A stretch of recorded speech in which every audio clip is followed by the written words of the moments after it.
Conférence du père Marc Lambré à l'université de Cartier, le 21 octobre 1999, au sujet de la Vierge Marie et des femmes. Que tu es belle, ô mon amie, que tu es belle. Tes yeux sont des colombes à travers ton voile, et tes cheveux une cavalcade de cabris dévalant le Galade. Tes dents sont comme des brebis tondues qui sortent du bain. Chacune a sa jumelle, aucune n'en manque. Tes lèvres sont un ruban d'écarlate, que ta langue est charmante, et ta pommette, sous ton voile, est couleur de grenade. Comme la tour de David et la ligne de ton cou, bâtie pour les trophées, portant 1000 pavois suspendus, toutes les armes des héros. Tes deux seins sont deux fans jumeaux d'une gazelle, passant parmi les lys. Tu es toute belle, mon amie, et pure de tout défaut. Tu m'affoles, ma sœur, ô ma fiancée, tu me rends fou, d'un seul de tes regards, d'une boucle de collier. Que tes baisers sont beaux, ma sœur, ô ma fiancée, que tes baisers sont bons, plus que le vin et tes parfums. Tes lèvres, ô ma fiancée, ont le goût du miel, et ta langue de nectar et de lait, et l'odeur de ton vêtement est comme le parfum du Liban. Tu es un jardin bien clos, ma sœur, ô ma fiancée, un jardin bien clos, une source scellée. Cantique des Cantiques, chapitre 4, versets 1 à 5, chapitre 7, 9, 12. Alors, cette version particulière d'un fragment du Cantique des Cantiques est un arrangement que j'ai fait à partir d'un bouquet de traductions classiques. La Tob, qui n'est pas si dénuée de qualité littéraire qu'on le dit parfois, la Bible de Jérusalem évidemment, mais aussi Chouraki et même Renan, en remarquant que chacune de ces ressources comporte des passages poétiquement heureux en français et d'autres où le souci de rendre avec exactitude le texte de l'épars l'emporte manifestement sur le goût de la langue d'arrivée. Pour cette raison et pour d'autres, j'ai usé aussi à l'occasion de ma propre liberté d'interprétation. Ce poème est le 3e du Cantique. Les versets que j'ai sautés sont ceux qui, évoquant plus particulièrement la géographie de la terre promise, s'inscrivent moins aisément dans le fil du propos principal. Au-delà de ce que j'en ai cité, le récit se poursuit comme avec une intensité croissante jusqu'à la consommation de l'union des amants dans les délices, à laquelle prélude l'appel aux vents les plus doux et les plus chauds pour qu'ils soufflent et que le jardin, ce jardin qui est la bien-aimée, le jardin plein de fruits et de saveurs, exhale tous ses parfums. Que mon bien-aimé entre dans son jardin et qu'il mange de ses beaux fruits, dit alors la bien-aimée. À cette invitation, le bien-aimé en question répond aussitôt « Je viens à mon jardin, ma sœur, ô ma fiancée. Je récolte ma myrrhe avec mon baume. Je mange mon rayon avec mon miel. Je bois mon vin avec mon lait. » Sur quoi le cœur les encourage. « Mangez, compagnons, buvez, enivrez-vous, chéris. » Les Cantiques des Cantiques posent des problèmes classiques et très anciens d'interprétation et de découpage. Pourtant, le sens premier en est limpide, au moins ici. Des amants se rencontrent, puis consomment leur union délicieuse aux acclamations du cœur. Enfin, le cantique est composé essentiellement de poèmes de la même eau, ce qui explique que sa présence dans le canon des Écritures laisse perplexes les interprètes depuis toujours. Si l'on ne sait pas très bien par quel cheminement ce texte a pu se retrouver ainsi canonique, en tout cas, il l'est. Renan y est allé de son analyse, comme pour Coëlette et Job, deux autres livres bibliques scandaleux depuis toujours pour les hommes à la religion frileuse. Et il arrive au même type de conclusion dans les 3 cas. Ces textes seraient égarés dans le corpus biblique où ils auraient été admis par erreur et par malentendu. De fait, le Cantique est objectivement une collection de poèmes érotiques très réalistes. La tradition la plus ancienne et, disons, la plus pieuse, est d'y voir une pure allégorie. sous les espèces de la bien-aimée et du bien-aimé, il s'agirait en fait exclusivement d'Israël et du Seigneur. Les tenants de cette interprétation s'appuient sur une série de passages qui, à l'évidence, évoquent amoureusement la terre promise et Jérusalem plutôt qu'aucune femme de chair. Pour Renan, qui entend avoir un avis moderne, c'est-à-dire enfin éclairé et qui dépasse toutes les opinions antérieures, il ne s'agit ni d'une fantaisie érotique ni d'un livre religieux, mais d'un conte moral. Peu importe l'idéologie rationaliste réductrice de Renan. En revanche, il est intéressant de voir comment il rassemble et oppose les interprétations classiques en deux catégories, les mystiques et les réalistes. Les unes ne se rendant pas à l'évidence que le texte est à prendre à la lettre, et les autres menant à la conclusion qu'il s'agit d'un texte obscène. En fait, ce jugement trahit la méconnaissance de la dignité de l'amour physique autant que l'incompréhension de ce que signifie le terme mystique. Mystique voudrait dire quelque chose comme excité religieusement jusqu'à être déconnecté de la réalité. De même, mystérieux est devenu équivalent de nébuleux. À proprement parler, est mystique ce qui révèle du mystère, à savoir de la révélation efficace que Dieu fait de lui-même, accomplie en son Fils Jésus-Christ, pour sauver tous les hommes. Le mystique expérimente la révélation, il en fait l'expérience dans sa chair. Ce qui est mystique est donc très réel, puisque physique au sens propre. Le cantique est bien un texte mystique. Certes, il est composé de poèmes érotiques qui chantent et magnifient l'amour physique de l'homme pour la femme, de l'homme et de la femme. Mais érotique ne veut pas dire salace, et l'éros n'est pas une sous-catégorie de l'amour. L'éros est l'amour en tant qu'attirance mutuelle de la personne de l'homme et de la personne de la femme. En bonne anthropologie biblique, la personne humaine intègre le corps et l'âme et l'esprit.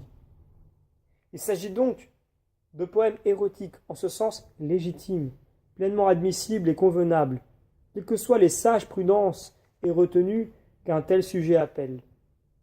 Mais ce texte érotique parle bien de l'événement de la révélation de Dieu, et même de son accomplissement. Du passage que j'ai choisi à dessein, je retiens que la femme est d'abord admirée. Que tu es belle, ô mon ami, que tu es belle. Elle est admirée dans l'ensemble et en détail. Donc l'amour est d'abord admiration, émerveillement, voire adoration, au sens originaire selon l'étymologie la plus probable, qui rapporte le mot au fait de porter ses mains à sa bouche, ad ora, dans un geste qui exprime le recueillement, le saisissement, la retenue, le silence et l'affection, le mouvement amoureux. Cette admiration est un emportement qui veut combler l'autre. Chanter les louanges de la bien-aimée, louer sa beauté, c'est déjà la combler de compliments, lui en offrir l'hommage. Tu es belle, ô mon ami, et pure de tout défaut. La pointe de cette admiration amoureuse est un hommage à la vertu. Cela signifie, bien sûr aussi, ta beauté est parfaite, mais le sens le plus important est l'affirmation de l'absence de tout vice. Il n'y a pas en toi de tare caché, de vice caché, il n'y a pas de piège. L'admiration culmine dans un hommage complet et définitif rendu à la personne tout entière. Le premier point est donc cette beauté parfaite de toute la personne, beauté reconnue, confessée par l'amour comme la foi l'est par le croyant. Deuxièmement, il y a le désir. Le désir se distingue dans le développement du poème, de l'admiration qui le précède. Il se formule ensuite d'une façon qui nous frappe par son excès de réalisme. Tu m'affoles, ma sœur, ô ma fiancée, tu me rends fou, d'un seul de tes regards, d'une boucle de collier. Là, on a changé de registre. Il s'agit maintenant d'une mobilisation de l'être viril qui dit « Je vais faire un malheur ou un bonheur. Il va se passer quelque chose. Je suis saisi, je suis jeté hors de moi-même. Ce qui m'arrive déborde de tout contrôle. » La femme est désirée. Donc, et le désir se développe. Tout se passe très bien, du baiser à l'étreinte, tout naturellement du baiser de la bouche, délicieux, à l'enivrement des sens.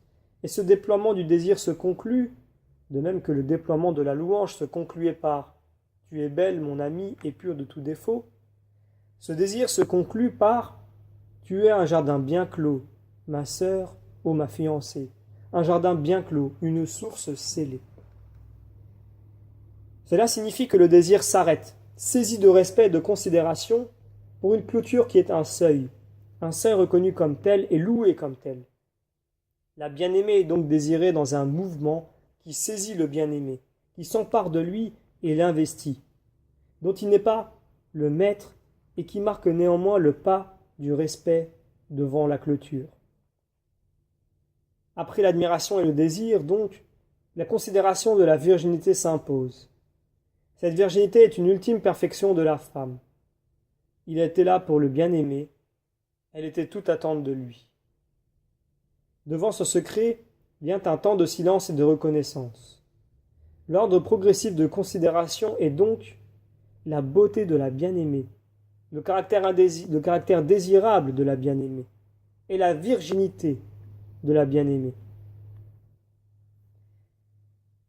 Au champ biblique que nous venons d'évoquer, je vais maintenant opposer le mythe, précisément celui de Pandore.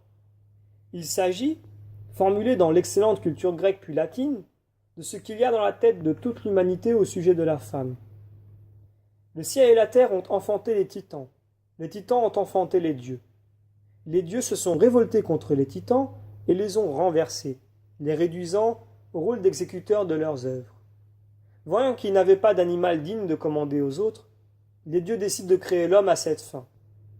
Chargé de cette tâche, Prométhée, donc la visée, crée l'homme ne regardant pas vers la terre mais vers le ciel. Il le crée à la ressemblance des dieux. Mais au moment de l'armée, il constate que son frère Épiméthée, le mal avisé, qui avait présidé à la création des animaux, avait déjà dépensé pour eux toutes les cornes, écailles, griffes, gros muscles et cuirasses. Il ne restait rien pour l'homme. Alors Prométhée, l'avisé, décida de lui donner le feu. Avec le feu, se dit-il, il se fabriquera ce qu'il voudra et n'aura besoin de rien d'autre. Mais Zeus fut jaloux de cette créature remarquable et si bien équipée. En conséquence, pour handicaper définitivement l'homme, il décida de créer la femme. Zeus lui-même créa la femme, belle comme une déesse. Tous les immortels y allèrent de leur don, pour être sûrs qu'elle soit archi-séduisante et que l'homme se fasse voir qu'il n'y coupe pas. D'où le nom de Pandore qui signifie « don de tous ». Lorsque Zeus livra la femme aux titans, Prométhée se méfia aussitôt. Mais Épiméthée la trouva si à son goût qu'il la garda pour lui. Il l'instama à demeure et lui dit « Ma chérie, tu fais ce que tu veux, tout est à toi. Seulement ne touche pas à cet amphore. » L'amphore en question contenait ce qu'il n'avait pas voulu utiliser pour la création des animaux. Évidemment, Pandore ouvrit l'amphore et elle vit s'en échapper fléau et maladie, violence, méchanceté et envie, et ce fut la cause de tous les maux des hommes. Pandore referma vite l'amphore qui était déjà presque vide. Il ne restait au fond que l'espérance. Résumons, si vous le voulez bien, la conception mythique de la femme. Elle est un piège délicieux et irrésistible, la cause de tous les problèmes des hommes, cause involontaire au demeurant, puisqu'elle a été conçue pour cela. Elle est ainsi. On n'y peut pratiquement rien, c'est une malédiction. L'homme, lui, est curieusement dédoublé dans le mythe. Il est même 3 fois dédoublé. Sous le nom d'homme, il ne joue qu'un rôle dans le récit, il est tout juste mentionné. Mais les acteurs que sont les titans et les dieux représentent les facettes de l'homme. Les dieux présentent ici, sous les espèces flatteuses du pouvoir et de la splendeur, le visage de l'homme tel qu'il se sait mauvais, orgueilleux, égoïste, jaloux, malveillant et malfaisant.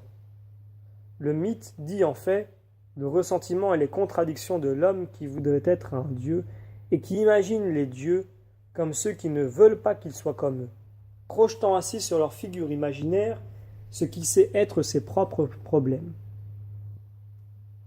Deuxième dédoublement, dans la figure des titans, l'homme s'imagine en lutte et en débat avec les dieux, utilisant ses possibilités de pensée et d'action sans eux, voire contre eux. Bien sûr, la révolte ne peut que mal tourner. Prométhée sera enchaîné et condamné à se faire manger le foie à perpétuité. Cela en dit long sur le dépit de l'homme à l'endroit de son idée de Dieu. Les titans eux-mêmes sont dédoublés. Il y a Prométhée et Épiméthée. Le mal avisé est celui qui se laisse manipuler sans histoire. Il tombe dans tous les pièges, il fait toutes les bêtises, mais il semble ne se rendre compte de rien et ne pas en pâtir tellement. Épiméthée est l'homme en tant qu'il subit sa vie telle qu'elle lui vient, accomplissant l'injustice du monde en toute irresponsabilité. L'avisé, lui, comprend tout. Il domine toute l'histoire par la pensée et par l'esprit. Il est la conscience du monde. Bien entendu, il y trouve un destin tragique, un destin de souffrance terrible et totalement injuste. Prométhée est l'homme raisonnable et instruit, qui connaît l'injustice du monde, la dénonce et l'affronte, sans pouvoir la vaincre. L'homme au visage ainsi démultiplié est l'homme au sens de toute civilisation traditionnelle. Le viril, le mâle. La femme au milieu de tout cela est une sorte de faire-valoir qui prend à chaque fois, en quelque sorte, le visage complémentaire de celui de l'homme. Vis-à-vis de l'homme, vu comme Dieu, la femme est sa créature, parfaite, désirable, suprême merveille du monde. Vis-à-vis de l'homme qui n'est pas Dieu et que les dieux maintiennent à terre dans sa condition humiliée, la femme est sa malédiction, la cause de tous ses maux. Quant à la femme de l'homme, qui en profite sans grande conscience, la femme d'Épiméthée, elle est la compagne inévitable, que l'on trouve bien agréable d'avoir chez soi, mais qui, évidemment, est susceptible de toutes les bêtises. Enfin, qu'en est-il de la femme en vis-à-vis de Prométhée, de l'homme raisonnable et fort? Celle-là, il n'y en a pas du tout, car Prométhée sait tout de suite que de la femme, il faut se garder. Le mythe de Pandore est l'imaginaire humain, tout simplement, la pensée de l'homme comme homme au sujet de la femme. Au fait, est la fameuse histoire de l'espérance qui reste au fond du pot. C'est un détail extrêmement curieux. On pourrait croire qu'il s'agit d'une note positive pour clore le récit, sauf que l'espérance reste enfermée au fond du pot. D'ailleurs, qu'allait-elle faire dans cet amphore, dans cette galère, en compagnie de méchanceté, violence et jalousie, détresse, calamité et maladie? Là est en fait vraiment la signature de toute la mythologie. L'espérance pourrait bien être l'ultime malheur de l'homme, la dernière saleté au fond du pot qu'on a réussi quand même à y laisser. Qu'est-ce qui fait la malédiction de l'homme, sinon qu'il continue à espérer? Dans la vision tragique développée par la littérature grecque, vision qui culmine dans le mythe d'Œdipe, la vie de l'homme est une malédiction. Et donc, l'espérance est une terrible illusion, celle qui maintient l'homme en situation d'être la risée des dieux. Ce Dieu qui regarde les hommes comme on observe les fourmis, en les agaçant avec un bâton, ce Dieu qui se joue d'eux comme le chat joue avec la souris, ce Dieu qui hante la conscience de l'homme jusque dans le texte biblique, ce Dieu fait de l'espérance la pointe de la malédiction. En effet, pourquoi l'humanité est-elle désespérée dans la vision mythologique? À cause de la reproduction. Sans arrêt, de génération en génération, on refait l'homme à neuf, et toujours l'on manque à le faire bien, puisqu'il retombe immanquablement dans tous ses travers et finit par mourir. C'est un cauchemar que dit en particulier le mythe de Sisyphe, la tentative indéfiniment répétée, indéfiniment en vain. La malédiction est d'avoir à toujours recommencer la tâche dans laquelle on ne peut qu'échouer. Qu'est-ce qui nous oblige à recommencer? Cette espérance qui reste au fond du pot. Car la seule espérance véritable de l'humanité serait une fin au cercle fermé des générations, une fin qui serait un aboutissement heureux à la vie. C'est pourquoi, en même temps, le doute positif demeure. Si l'espérance est restée au fond du pot, peut-être cela signifie-t-il que nous ne la connaissons pas encore. Dans la mythologie, l'espérance est un thème à figures multiples, dont aucune ne débouche à vue humaine, mais qui reste ouvert comme une possibilité éventuelle, comme l'espérance d'une espérance. Après le Cantique des Cantiques et le mythe de Pandore, nous passons maintenant à notre troisième volet, la Vierge Marie. La Vierge Marie, nous l'avons bien compris, en nous mettant ensemble à l'écoute du Magnificat lors de notre dernière rencontre biblique, est l'aimée de Dieu. Le puissant s'est penché sur son humble servante. Marie est celle que Dieu choisit, aime, loue et comble. Elle est la belle aimée de Dieu. Elle est comblée de l'événement de la conception du Fils de Dieu. Et elle est vierge, c'est-à-dire qu'elle est toute attente de celui qui vient ainsi l'aimer et la combler. Voilà ce qui arrive personnellement à Mademoiselle Marie. Bien sûr, elle était mariée au sens légal à Joseph, mais dans le récit de l'Annonciation, elle n'est pas considérée comme mariée. Cette parole de Marie, comment cela va-t-il se faire puisque je ne connais pas d'homme, a été 1000 fois commentée, et une tradition ancienne l'interprète comme une décision de Marie de rester vierge. Cette interprétation n'a pas d'autre appui que celui textuel de cette phrase. Mais cette phrase, en tout état de cause, est très étonnante. Si Marie se savait promise à Joseph, comment pourrait-elle la prononcer? La question est de savoir concrètement ce qu'il en était derrière le texte, et comment cela s'est passé en réalité. Et nous le savons bien, une question à laquelle on veut toujours trop répondre.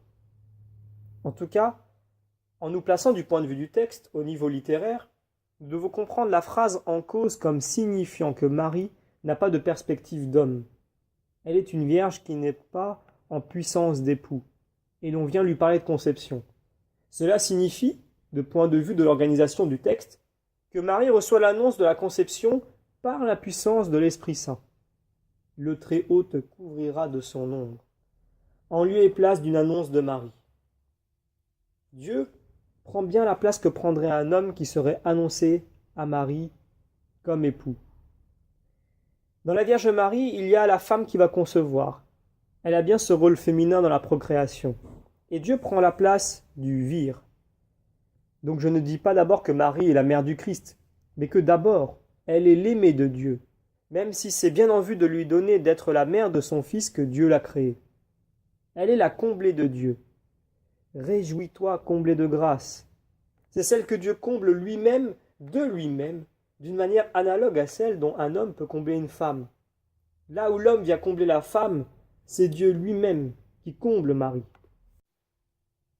Mais Marie est obéissante, qu'il m'advienne selon ta volonté. Ce consentement personnel au don, à l'amour de Dieu, cette obéissance de la foi chez Marie, est un consentement d'amour à l'amour. En ce sens, Marie est plus que le modèle pour nous de l'obéissance de la foi. Abraham est ce modèle. Elle est la perfection de l'obéissance de la foi. Il n'empêche que Marie est troublée. Ce trouble, qui ne peut pas être un défaut de la qualité du consentement de Marie, est le trouble de la chair, le trouble de la femme. Autant dans le poème du Cantique, le bien-aimé marque une pause respectueuse devant la clôture de la bien-aimée. Autant cette clôture est un seuil qui annonce un franchissement. Ce franchissement n'est pas une effraction, puisque la bien-aimée consent, mais il est quand même un bouleversement. Pour Marie, nonobstant son privilège de virginité perpétuelle, il en va en partie de même. Certes, comme nous l'avons appris à l'écoute du Magnificat, l'événement de la conception du Fils de Dieu dans le sein de la Vierge Marie est l'événement du salut de l'humanité, de l'achèvement de la création, de l'accomplissement des promesses faites à Israël. Mais Marie n'est pas une allégorie de cette réalisation décisive et définitive de Dieu. L'action du Tout-Puissant est ce qui arrive réellement à cette femme réelle, en ce temps-là précisément. Et cette action est réellement celle par laquelle Dieu accomplit la vocation d'Israël, le salut de l'humanité et le couronnement de sa création. La virginité de Marie signifie aussi l'effacement de toute l'histoire du mal. Lorsque le Puissant se penche sur son humble servante et la comble de la grâce de la conception du Saint, qui est le Christ, l'achèvement de la création dans la perfection qui s'accomplit alors se réalise au-dessus du gouffre de l'histoire du mal, se manifeste radicalement plus essentiel que l'histoire du mal. En Marie, Dieu accomplit la vocation qu'il a donnée à sa créature humaine, pour laquelle il a fait le ciel et la terre et tout ce qui le renferme. Donc, tout est pour l'homme, tout est pour l'humanité, tout est pour Marie, tout a été fait pour elle, parce que elle est toute belle et que le Créateur a été saisi d'amour pour sa créature. Marie est l'humanité. Elle la représente et elle l'est elle-même. Elle est Marie, pour qui Dieu a tout fait, et elle représente l'humanité pour qui Dieu a tout fait. Telle est la seule véritable louange de Marie. Elle est aimée de Dieu et elle accepte d'être aimée de Dieu. C'est la félicitation que lui adresse l'ange. N'en cherchons pas d'autre. Le culte de la Vierge Marie est tout entier et admirablement accompli dans le fait de dire que Jésus est né de la Vierge Marie, parce que le Puissant fit pour elle des merveilles. Alors maintenant, nous allons aborder le dernier volet de notre propos de ce soir. Alors voyons ce que j'appellerais la situation contemporaine et ses problèmes. Dès qu'on parle des femmes, 1000 polémiques surgissent, 1000 revendications, 1000 protestations et dénonciations. La femme serait de tout temps victime de l'homme qui ne lui rend pas justice, qui l'exploite, qui l'opprime, qui en abuse, qui la prive des chances légitimes de se réaliser. Beaucoup réclament la parité ou même l'égalité des chances, notamment dans le domaine de la politique et dans celui du travail. On voit aussi des tentatives idéologiques plus radicales. On dit que la femme est un homme comme les autres, que l'homme est aussi une femme, que finalement il n'y aurait ni homme ni femme, que ce serait même une illusion, une pure construction culturelle. On peut distinguer alors deux registres dans ces tentatives extrêmes, celui d'une critique de la société et celui plus radical d'une critique de la nature, qui soutient justement qu'il n'y a pas de nature. Selon le premier registre critique, la société ne va pas bien. Pour ce qui est de la condition des femmes et à cause du sort qui leur est fait, il faudrait donc prendre des mesures pour changer la société, notamment des mesures telles que la parité en politique.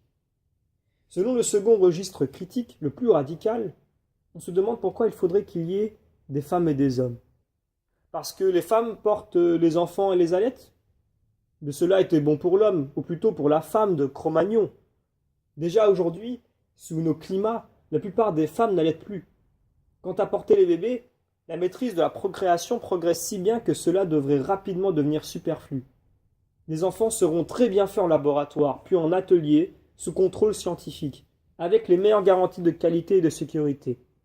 Pour ce qui est du matériel génétique, on sait qu'on peut envisager la reproduction à partir de gamètes femelles exclusivement. Et de toute façon, les techniques de clonage permettront de dupliquer indéfiniment et à volonté les individus déjà disponibles. Pourquoi donc rester sur le schéma du monde d'antan, sur le modèle de l'Ancien Régime? Non seulement on peut libérer la femme de toutes ces tâches qui l'entravent, mais on pourra aussi alors la délivrer de ce matériel embarrassant qui ne servira plus à rien. Du même coup, le matériel complémentaire, dont l'homme est si fier, deviendra superflu, et avec lui les motifs de fantasmes machistes. Nous pouvons très bien, disent les héros du nouvel ordre génétique, fabriquer un être humain qui ne saurait plus être qualifié d'homme ou de femme, ce qui ne nous empêchera pas de batifoler comme nous l'entendrons, et comme d'ailleurs nous le faisons déjà, avec qui on voudra, avec ce qu'on voudra, comme on voudra. Enfin, nous aurons un monde moderne. Tous les éléments idéologiques du discours que je viens d'esquisser devant vous existent dans le débat actuel. Ils se présentent le plus souvent, bien sûr, par fragments et par bribes, comme en pièces détachées, mais ils se répandent et se rapprochent de plus en plus. Bien sûr, à l'heure actuelle, cette vision reste une projection très idéale, très abstraite, très irréelle plutôt. Pour l'instant, il n'est guère de savants ou de philosophes qui ne se caractérisent personnellement comme mâles ou comme femelles. Mais la projection fantasmatique en question n'est pas sans perspective de réalisation, ne serait-ce qu'incoative. La question tout à fait radicale qu'il advient de plus en plus urgent de se poser clairement dans notre monde moderne est celle de savoir qui est l'homme. Qu'est-ce que l'homme? Qu'est-ce que l'humanité? L'homme moderne nie l'idée de nature ou la repousse comme réactionnaire et d'ancien régime. Selon la conception moderne des choses, l'homme se crée lui-même comme il veut être. Il n'y aura pas donc de nature humaine, et il n'y aurait que la puissance de se faire. Il n'y aurait pas de limite préalable, pas de raison a priori que l'homme ne fasse ce qu'il veut, s'il veut le faire, y compris lui-même. La philosophie de l'autocréation de l'homme prend une effectivité plus terrifiante que jamais avec les progrès scientifiques en matière de biologie et de procréatique. Mais elle fait aussi apparaître de façon plus claire que jamais la question radicale qui est: qui sommes-nous? Sommes-nous seulement quelqu'un? Ou bien faut-il penser que l'identité même serait une illusion du passé? Sommes-nous quelque chose plutôt qu'autre chose? Y a-t-il l'homme? Il est temps pour nous donc d'en revenir à Marie, lumière sur l'humanité. En Marie, Dieu révèle à l'humanité qui elle est, l'humanité telle qu'il l'a voulu et aimée, et telle qu'il veut l'établir au rang d'épouse. Marie n'est pas une allégorie, ni une abstraction, ni un concept. En Marie, il se révèle, que l'humanité n'est pas un concept. En Marie, nous est révélé que l'homme est créé homme et femme pour que soit porté à l'intérieur de l'être humain, comme déjà réalisé, le signe d'une vocation, celle d'être une humanité pour Dieu, une humanité que Dieu aime et à qui il donne la parfaite vocation d'être aimé de lui. La féminité, la femme, représente cette humanité en tant qu'elle est aimée de Dieu, en tant que Dieu s'est épris de sa créature jusqu'à désirer l'élever au rang d'épouse, faire avec elle un seul, que tout ce qui est à lui soit à elle. La virilité est le signe de cette vocation, le signe du projet de Dieu sur l'humanité. Donc, la masculinité et la féminité sont des signes complémentaires portés par l'humanité, des signes essentiels qui disent d'où nous venons et où nous allons et sans lesquels il n'y a plus d'humanité. Si ces signes venaient à disparaître avant l'avènement plénier de la réalité qu'ils annoncent, l'humanité serait informe et dépourvue de visage comme de sens. En même temps, ce ne sont que des signes, au sens où hommes et femmes, nous sommes l'humanité que représente le signe de la femme, et au sens où, par les hommes et par les femmes, Dieu réalise son projet d'amour sur l'humanité, puisqu'il nous fait participer à son propre acte divin de réalisation de son dessein, ce dont la virilité est le signe d'ailleurs. Comme signe, ces signes de la féminité et de la masculinité, pour essentiels qu'ils soient, sont certes à garder et à cultiver, mais non pas à adorer, ni à absolutiser.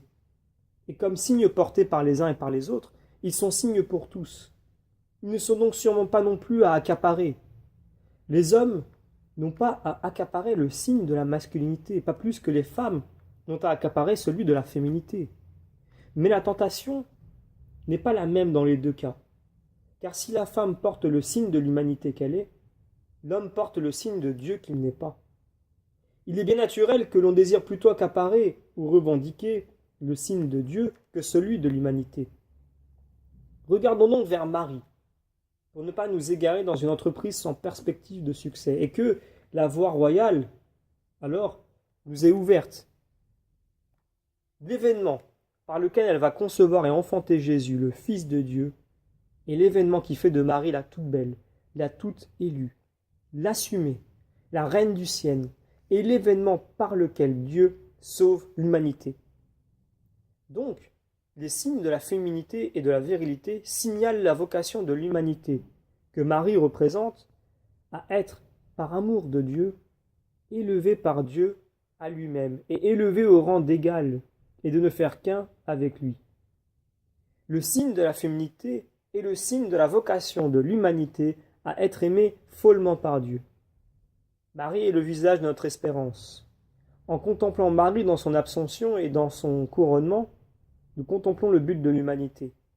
Nous contemplons celle qui est arrivée là où l'humanité doit arriver. Qu'il m'arrive selon ta parole. En cette acceptation réside la pleine dignité de l'humanité. Là encore, le signe de la féminité est révélateur. Dans le poème du Cantique, le seul acte de la bien-aimée est de consentir. C'est la perle des perles, la merveille propre de l'humanité. La vraie liberté est de consentir. La liberté de refuser Dieu n'est que la perversion de la liberté, perversion qui relève du mauvais. Nous n'arrivons pas à imaginer une liberté qui ne soit pas aussi celle de ne pas consentir. Pourtant, Marie ne connaît que cette liberté de consentir et elle l'exerce pleinement. De même, quiconque se laisse sanctifier fait l'expérience d'un consentement à Dieu qui n'est pas la contrepartie d'un refus possible. Dans le consentement à Dieu, qui est la grâce de lui dire parfaitement oui. L'idée de lui dire non n'est pas tout simplement de réalité. L'esclavage du péché est liberté par rapport à la justice. Donc la liberté de refuser Dieu n'est qu'un esclavage du péché. L'expérience du oui parfait à Dieu est en même temps l'expérience de l'inanité du non à Dieu. Dans la grâce de dire oui à Dieu de Marie, l'idée de dire non n'a tout simplement pas existé.